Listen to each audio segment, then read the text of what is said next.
એપીએમસીની ચૂંટણીને મુદ્દે ભાજપે પોતાના ઉમેદવારના મેન્ડેટ જાહેર કર્યા છે। ખેડૂતોમાં 10 અને વેપારી વિભાગમાં 4 ઉમેદવારોને મેન્ડેટ મળ્યા છે।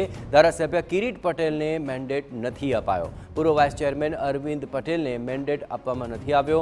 કિરીટ પટેલ અને દિનેશ પટેલના જૂથને સાચવવાનો પ્રયત્ન થઈ રહ્યો હોય તેવો ઘાટ ઘડાયો છે।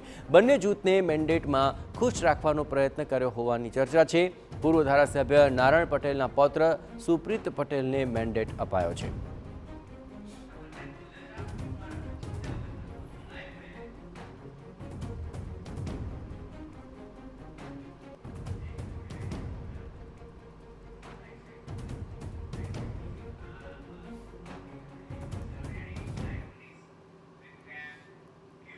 આ સમગ્ર મામલે વધુ વિગતે વાત કરવા માટે જોડાઈ રહ્યા છે ટીવીના સંવાદદાતા મનીષા, આ મેન્ડેટનો મુદ્દો હવે ગરમાઈ રહ્યો છે। આખરે કોને મેન્ડેટ મળશે તેને લઈને શું તર્ક વિતર્ક ચાલી રહ્યા છે? મનીષ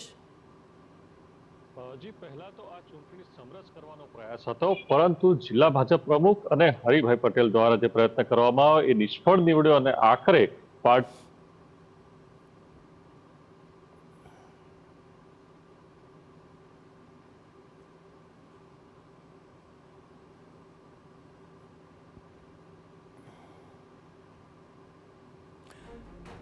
મનીષ સાથે વાત કરીએ પહેલાં ખાસ આપણે જણાવી દઈએ કે ભાજપે અહીં જે ઉમેદવારોને મેન્ડેટ આપ્યો તેમાં ખેડૂત વિભાગમાં 10 ઉમેદવારોને મેન્ડેટ મળ્યા છે।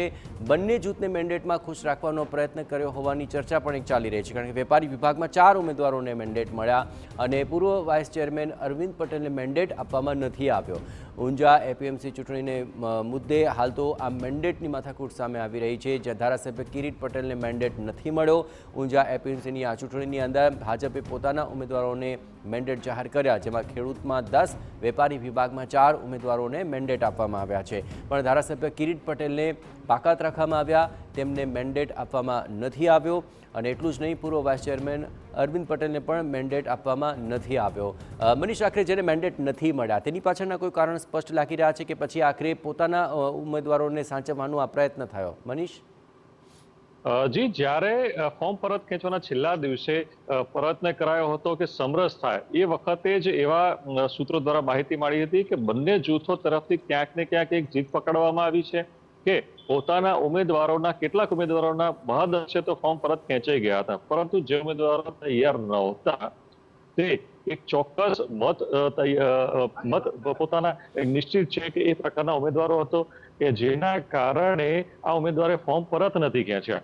ત્યારે પોતાના ટેકેદાર હોય એવા જે મુખ્ય જૂથના દાવેદારો કે જેમ કે દિનેશ પટેલ અને કિરીટ પટેલ, એમના જે સમર્થકો છે એમને પણ સાચવવા માટે ફોર્મ પરત નથી ખેંચી શકાયા અને આખરે ચૂંટણી યોજાઈ રહી છે। નોંધનીય બાબત એ છે કે કે પટેલ કે સ્થાનિક ઊંઝાના ભાજપના ધારાસભ્ય છે, એમને જ મેન્ડેટ નથી મળ્યું। પૂર્વ વાઇસ ચેરમેન અરવિંદ સોમા પટેલ કે જેમને પણ મેન્ડેટ નથી મળ્યું। આ જે જૂથના આગેવાનો છે એમને જ મેન્ડેટ નહીં મળવાના કારણે આ મામલો પણ હવે ચર્ચાસ્પદ બન્યો છે અને ચૂંટણીનું એક રાજકારણ છે એક ગરમાયું છે। ત્યારે હવે કિરીટ પટેલ ધારાસભ્ય પણ પોતાના જે જૂથના 5 થી વધુ જે મેન્ડેટ મળ્યા છે એમને ટેકો આપવો પડે તે પરિસ્થિતિ સર્જાઈ છે। જી મનીષ, તમામ ગતિવિધિઓ પર આપ નજર રાખતા રહેજો। હવે મેન્ડેટ મળ્યા બાદ આ ચૂંટણી આગામી સમયની અંદર શું નવા વળાંક લે છે તે જોવું મહત્વપૂર્ણ બની રહેશે।